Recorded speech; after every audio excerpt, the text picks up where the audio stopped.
ছাত্রছাত্রীরা, তপবন টিউটোরিয়ালসে তোমাদের সকলকে স্বাগত। আজকে আমরা আরেকটি নতুন ভিডিও নিয়ে তোমাদের কাছে চলে এলাম।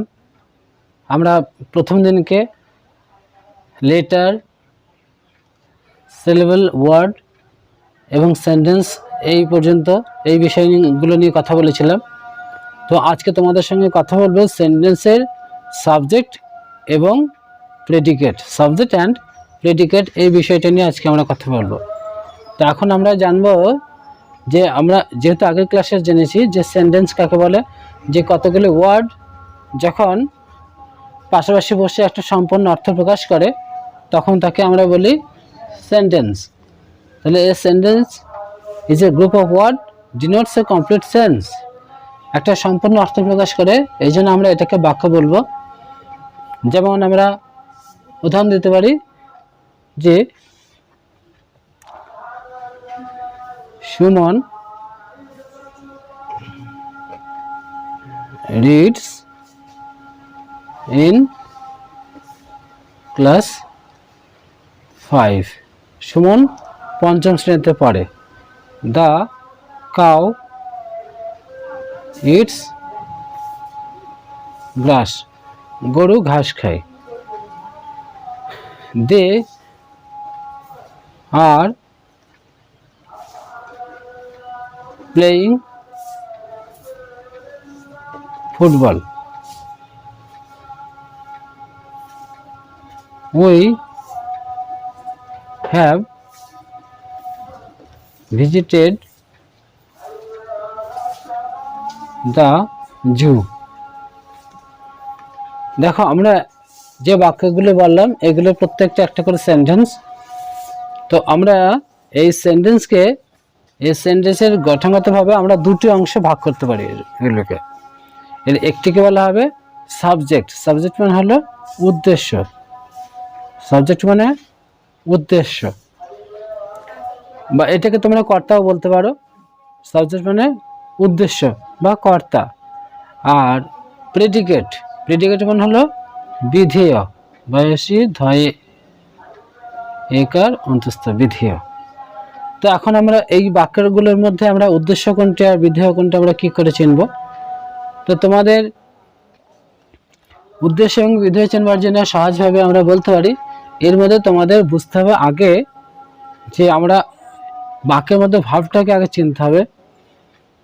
দেখো এখানে প্রথম বাক্যে আছে রিডস। রিডস মানে পড়ে, ইটস মানে খাই, আর প্লেইং মানে খেলা করছে, ভিজিটেড, হ্যাভ ভিজিটেড মানে বেড়াতে গিয়েছিলাম। তো এইগুলো হচ্ছে কি, এগুলোকে বলা হয় ভার্ব। আমরা ভি দিয়ে লিখছি, ভি মানে ভার্ব। মনে রাখবা ভি মানে ভি সমান ভার্ব। ভার্ব মানে হচ্ছে কি ক্রিয়াপদ। ভার্ব মানে ক্রিয়াপদ। এখন আমরা যদি বাক্যগুলোকে, প্রথম বাক্যটা দেখো, প্রথম বাক্যে লেখা আছে সুমন রিডস ইন ক্লাস 5। এখন আমরা যদি ভার্বকে প্রশ্ন করি who reads in class 5, who reads in class 5, তার উত্তরটা কি আসবে? Suman reads in class 5। Suman reads in class 5। তাহলে আমরা যখন রিডসকে হু দিয়ে প্রশ্ন করলাম তখন উত্তর আসলো সুমন। ইটস গ্রাস, ঘাস খায়, হু ইটস গ্রাস, কে ঘাস খায়, উত্তরটা হবে দা কাউ। আর প্লেয়িং ফুটবল, ফুটবল খেলছে, কারা খেলছে? হু আর প্লেয়িং, উত্তর হবে they are playing. Have visited the zoo, বেড়াতে গিয়েছিল বা গিয়েছিলাম, কারা গিয়েছিল? উই মানে আমরা। তাহলে আমরা এখানে দেখতে পাচ্ছি যে ভার্বকে যখন আমরা হু দিয়ে প্রশ্ন করলাম তখন যে উত্তরটি আসলো বুঝতে হবে ওইটাই হলো সাবজেক্ট এই বাক্যের। তাহলে আমরা প্রথম বাক্য পেলাম Suman reads in class 5, Suman পঞ্চম শ্রেণীতে পড়ে। তাহলে হু রিডস ইন ক্লাস 5, তোমাদের প্রশ্ন করতে হবে যে ভার্ব রিডস, তারপরে হলো ইটস, তারপরে আছে আর প্লেয়িং, আছে হ্যাভ ভিজিটেড। আচ্ছা, এগুলোকে তোমরা যদি সবগুলোকেই হু দিয়ে প্রশ্ন করো, হু মানে কে বা কারা, তাহলে হু রিডস উত্তর হবে সুমন রিডস। তারপরে হু ইটস কে খায়, দ্য কাউ গরু খায়। হু আর প্লেয়িং কারা খেলছে, দে আর প্লেয়িং। তারপরে হু হ্যাভ ভিজিটেড কারা বেড়াতে গিয়েছিল, উত্তর হবে উই হ্যাভ ভিজিটেড। তাহলে এখানে আমরা যে বাক্যগুলোর মধ্যে যে শব্দগুলো হু দিয়ে প্রশ্ন করার পর উত্তর পেয়েছি, হু দিয়ে প্রশ্ন করার পরে যে উত্তরগুলো আসলো, আনসারগুলো আসলো, সেই আনসারগুলো কে এসছে, সুমন।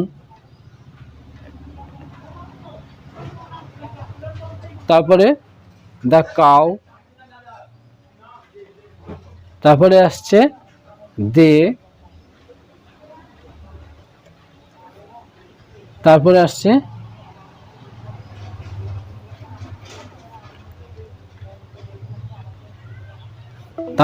আসছে উই।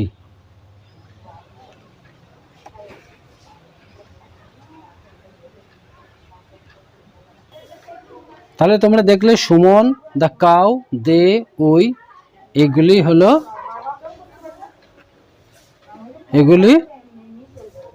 হলো সাবজেক্ট। আর সাবজেক্টগুলো বাদ দিয়ে যে বাকি অংশগুলো আছে সেগুলোকে আমরা বলবো প্রেডিকেট। তাহলে আমরা সাবজেক্ট এবং প্রেডিকেটের সংজ্ঞা কি লিখতে পারি, সাবজেক্ট মানে উদ্দেশ্য, বাক্যে যার সম্বন্ধে কিছু বলা হয় তাকে বলে সাবজেক্ট। বাক্যে যার সম্বন্ধে কিছু বলা হয় তাকে বলে সাবজেক্ট। আর প্রেডিকেট সাবজেক্ট সম্বন্ধে যা কিছু বলা হয় তাকে বলা হয় প্রেডিকেট। যেমন আমরা আগের বাক্যগুলো আবার একবার দেখি। এখানে তাহলে বাক্যে এখানে সাবজেক্ট কি হলো, reads in a class 5, K reads in class 5, উত্তর হবে সুমন। ইটস গ্রাস কে ঘাস খায়, গরু। দ্য কাউ আর প্লেয়িং ফুটবল খেলছে, কে ফুটবল খেলছে, দে মানে তারা। হ্যাভ ভিজিটেড দ্য জু চিড়িয়াখানায় বেড়াতে গিয়েছিলাম, কে আমরা। তাহলে Suman, the cow, they, we এগুলোকে বলা হবে সাবজেক্ট। এখন সাবজেক্ট বাদ দিলে যেটুকু অংশ থাকছে, তাহলে সুমন বাদ দিলে থাকছে রিডস ইন ক্লাস 5, এটি হবে predicate.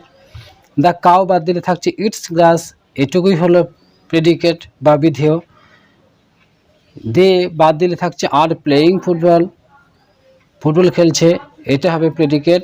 We have visited, we বাদ দিলে থাকছে হ্যাভ ভিজিটেড দ্য জু, এটি হলো বিধেয়। তাহলে আমরা বাক্যের আজকে দুটো অংশ পেয়ে গেলাম, সাবজেক্ট এবং প্রেডিকেট। আমরা ছকের মাধ্যমে দেখাতে পারি। তাহলে এখানে আমরা সাবজেক্ট এবং প্রেডিকেট এইভাবে ছকের মাধ্যমে তোমাদেরকে বোঝানোর জন্য লিখলাম। তাহলে Suman reads in class 5, Suman subject, reads in class 5 predicate. Subject মানে মনে থাকে যেন, সাবজেক্ট মানে উদ্দেশ্য, প্রেডিকেট মানে বিধেয়। অর্থাৎ এটা হচ্ছে কর্তাখণ্ড, এটাকে বলা হয় ক্রিয়াখণ্ড। বাংলাতে তোমরা ব্যাকরণে পড়বে সাবজেক্ট এটা হলো কর্তাখণ্ড, আর এটা প্রেডিকেট মানে হচ্ছে কি ক্রিয়াখণ্ড, অর্থাৎ ক্রিয়াপদ সমেত যে অংশগুলো থাকছে। The cow subject, its grass predicate, they subject are playing football predicate, we subject have visited the zoo predicate. এখন তোমাদের জন্য কয়েকটা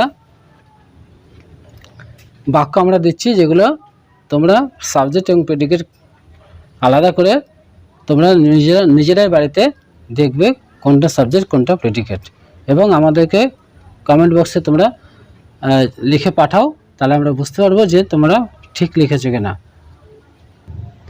তাহলে এখানে তোমাদের জন্য কয়েকটা বাক্য দেওয়া থাকলো।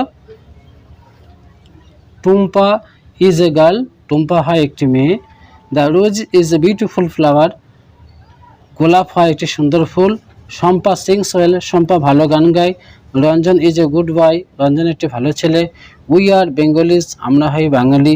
She is buying a doll, সে একটা পুতুল কিনছে। The sun sets in the west, সূর্য পশ্চিম দিকে অস্ত যায়। My uncle gave me A the ball pen, আমার কাকা আমাকে একটু বল পেন দিল। তাহলে এই যে বাক্যগুলো আছে এগুলোকে তোমরা কোনটা সাবজেক্ট আর কোনটা প্রেডিকেট হবে সেগুলো তোমরা ছকে আলাদা করে দেখাও এবং আমাকে কমেন্ট বক্সে লিখে জানাও। তাহলে আমরা বুঝতে পারছি তোমরা করেছো। পরবর্তী ভিডিওতে আবার আমরা এগুলো তোমাদের জানিয়ে দেব।